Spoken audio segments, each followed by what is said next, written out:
आपने सुना होगा चैतन्य महाप्रभु की लीला में एक मुकुंद हुआ करते थे। मुकुंद दत्त बोलते हैं उनको, है ना। और एक नरहरि सरकार, है ना। नरहरि सरकार है और मुकुंद दत्त है। तो ये दोनों भाई और चैतन्य महाप्रभु के भक्त हैं। दोनों जो है चैतन्य महाप्रभु की भक्ति करते हैं। इसमें से जो मुकुंद है ना, मुकुंद जो है सरकारी मुलाजिम थे। क्या थे? सरकारी मुलाजिम। किसकी सरकार में?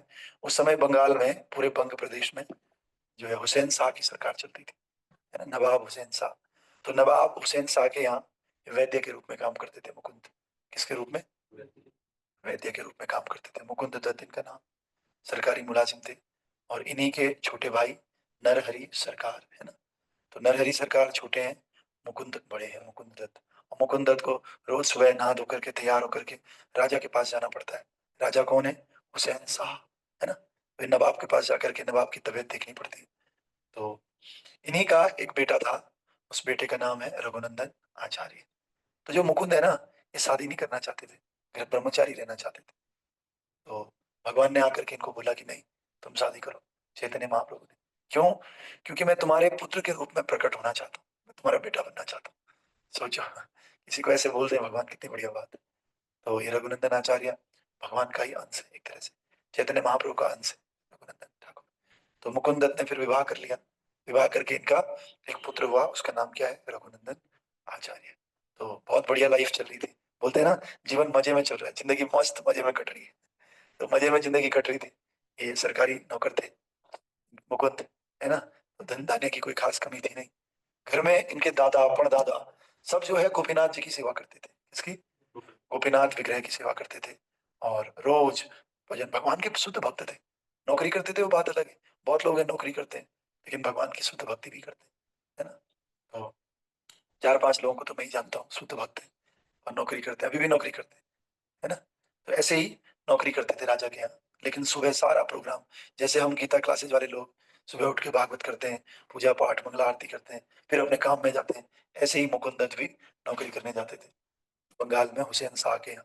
सुबह गोपीनाथ को स्नान करवा के, भोग लगा के, आरती करके, माला जप करके, कहाँ जा रहे हो? मुस्लिम के यहाँ नौकरी का। तब भी नहीं बोल रहे कि मैं नहीं करना चाह रहा हूँ नौकरी, फिर भी नौकरी कर रहे हैं, है ना। परिवार का लालन पालन कर रहे हैं। तो इन आचार्यों से हमको सीखना चाहिए, है ना। तो बहुत आचार्य ऐसे भी हैं जो विरक्त हैं, सबको छोड़ छाड़ करके। बंसीदास बाबा जी महाराज, या ये जो गौर किशोर दास बाबा जी महाराज, ऐसे भी हैं। लेकिन बहुत ऐसे भी हैं जिन्होंने नौकरी पेशा सब किया। भक्ति विनोद ठाकुर को ले लीजिए, है ना। इनको ले लीजिए, मुकुंद दत्त को, है ना। अच्छे से नौकरी करते थे। तो इनका जो बेटा था वो 2-3 साल का जब हुआ, जिसका नाम है रघुनंदन आचार्य। तो ये रघुनंदन जी खेलने कूदने में कोई लेना देना नहीं। ये बस पिताजी को देखते रहते थे। पिताजी गोपीनाथ को स्नान करा रहे हो, एकटक होकर देखते थे। अब वस्त्र पहना रहे हैं, एकटक होकर के देख रहे हैं। सारी सेवा को देखते रहते थे, एक एक करके। और बाहर खेलने नहीं जाते थे। मम्मी, घर वाले, सबको बड़ा आश्चर्य, इतना छोटा बालक 2-3 साल का, और एकटक देखता रहता है कि कैसे मेरे पिताजी सेवा कर रहे हैं। अब 3-4 साल का, 5 साल का हो गया हो। तो एक दिन उनको जाना पड़ा। जाना पड़ा तो कहते हैं कि यार अब सेवा कौन करेगा, थोड़ा मुझे राजा के यहाँ थोड़ा ज्यादा टाइम लग जाएगा। तो ये छोटा सा बालक रघुनंदन कहता है, पिताजी मैं कर लूंगा, मैं सब देखा, हाँ मैं सब कर लूंगा, आप चिंता मत करो। भोग भी लगा दूंगा, नहला दूंगा, ड्रेस मैं देखा हूँ ना इतने साल से, आप करते हो, मैं कर लूंगा, है ना। तो ठीक है, पिताजी चले गए। तो इनकी मम्मी को बोला कि भाई तुम प्रसाद वसाद बना के दे देना इसको, ये भोग लगाएगा। तो माता जी ने लड्डू बनाए, है ना, बेसन के प्यारे प्यारे देसी घी में। और वो लड्डू दिए इनको खाने के लिए। खाने के लिए नहीं, भोग लगाने के लिए। कि आप जा करके गोपीनाथ जी को भोग लगाओ, है ना। तो गोपीनाथ जी को भोग लगाने के, आप देखो, सब चीज तो ये देखते थे, ऐसे ड्रेस पहना रहे हैं, ऐसे नहना रहे हैं, सब कर दिया। लेकिन भोग के समय तो पिताजी पर्दा लगा देते, अर्जेंट, इज इट अर्जेंट? ठीक है, ठीक है।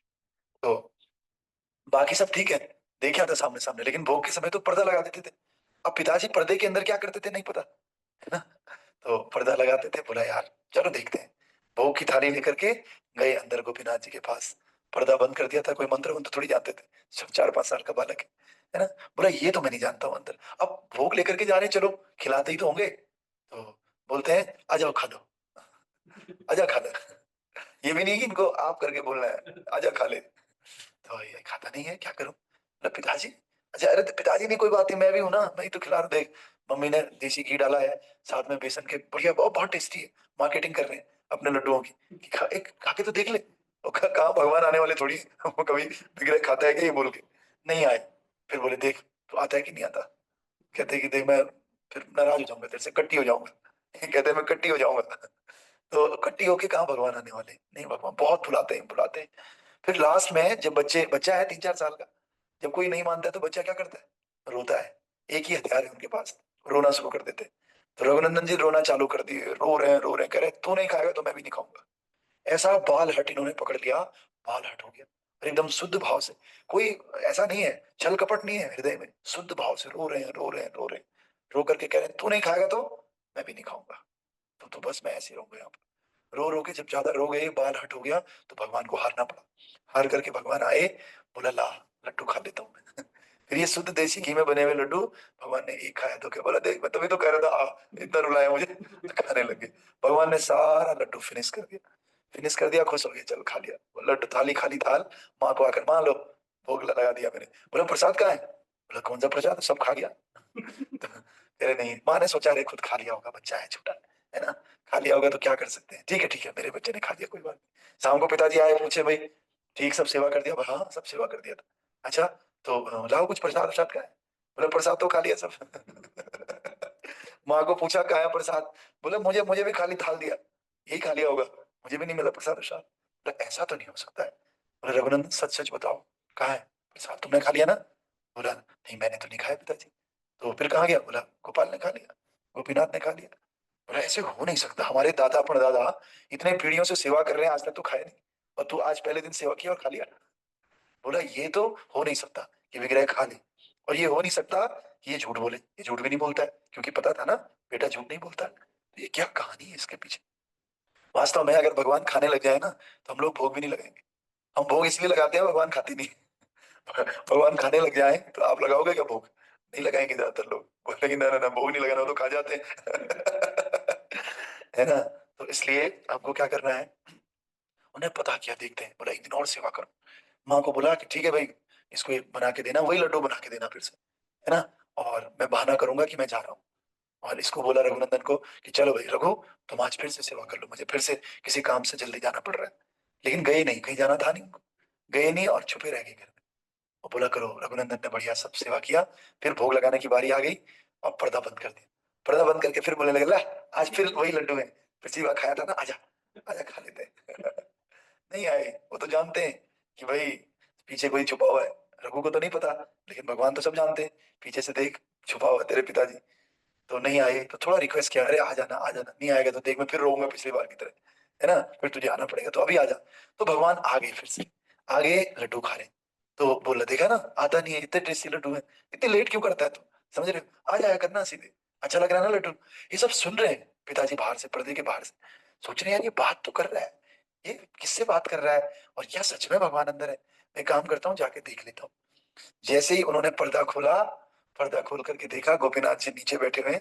वैसे तो खड़े थे ना गोपीनाथ जी, ऐसे खड़े दिख रहे हैं, नीचे बैठ करके लड्डू खा रहे हैं। लड्डू हाथ में जैसे ही आया, जैसे मुकुंद ने पर्दा खोला, गोपीनाथ जी वहीं पे फ्रीज हो गए, मूर्ति बन गई। क्योंकि सबको नहीं दिखेंगे ना भैया, मतलब जल्दी जल्दी से ऊपर जा नहीं पाए ऑल्टर में। और वहीं पे फ्रीज हो गए, फ्रीज हो गए, और हाथ में क्या रखा हुआ है, लड्डू। उस दिन से नाम पड़ा लड्डू गोपाल। क्या नाम पड़ा, बोलिए लड्डू गोपाल की जय। तो ये लड्डू गोपाल जी जो है, रघुनंदन आचार्य ने प्रकट की। पूरे बंगाल में, पूरे बांग्लादेश में पूरी खबर फैल गई कि इन्होंने तो स्वरूप ही चेंज कर दिया। आज तक तो भगवान खड़े रहते थे बंसी लेकर के, अब भगवान क्या हो गए, बैठ गए, और हाथ में क्या हो गया, लड्डू, फ्रीज हो गए एकदम वहीं पे, इट इज, है ना। तो फिर इनका नाम अब गोपीनाथ नहीं रहा, क्या नाम हो गया इनका, लड्डू गोपाल। अभी भी आप जाएंगे इधर वेस्ट बंगाल में, अभी भी ये है, मायापुर नदिया, नदिया से थोड़ा आगे पड़ता है कटवा, कटवा डिस्ट्रिक्ट है ना। फिर कटवा से जो है थोड़ा और आगे जाकर के श्रीखंड है, क्या है, हाँ श्रीखंड में अभी भी इनका मंदिर है, गोपीनाथ जी का और लड्डू गोपाल के। आप पूछोगे तो वो लोग स्टोरी बताते हैं वहां पर कि हाँ इन्हीं को जो है रघुनंदन आचार्य ने प्रकट किया था। तो लड्डू गोपाल एक्चुअली हमारे संप्रदाय में ही प्रकट हुए, है ना। भले सेवा इनकी बल्लभ संप्रदाय के लोग करते हैं, वात्सल्य भाव। हमारे संप्रदाय में तो राधा कृष्ण का माधुर्य भाव, ऐश्वर्य भाव लिया जाता है ना, गोपियों ने जो सेवा की वो हमारा संप्रदाय, लेकिन प्रकट हमारे संप्रदाय ने ही इसको किया, लड्डू गोपाल को। और एक जगह है जहाँ भगवान बैठ बैठ बैठ के सेवा करते हैं, और जगह तो सब जगह खड़े हैं। तो टोटा गोपीनाथ भी एक जगह है जहाँ भगवान बैठे रहते हैं। तो वो गदाधर पंडित ने इनको प्रकट किया था टोटा गोपीनाथ में। वो भी भक्त नहीं बनाया, इनको बिठाया, इतने बुजुर्ग हो गए थे कि नहीं पहुंच पाते थे ऊपर। तो फिर क्या किया, उन्होंने कहा मैं नीचे में बैठ जाता हूँ, छोटे हो गए विग्रह, नीचे हो गए टोटा गोपीनाथ, है ना। तो बोला अब सेवा कर ले, मैं बैठ गया। तो दो जगह जो बैठे हुए विग्रह है भगवान के, टोटा गोपीनाथ और ये गोपाल, लड्डू गोपाल, है ना? तो ये ऐसे हमारे रघुनंदन आचार्य हैं।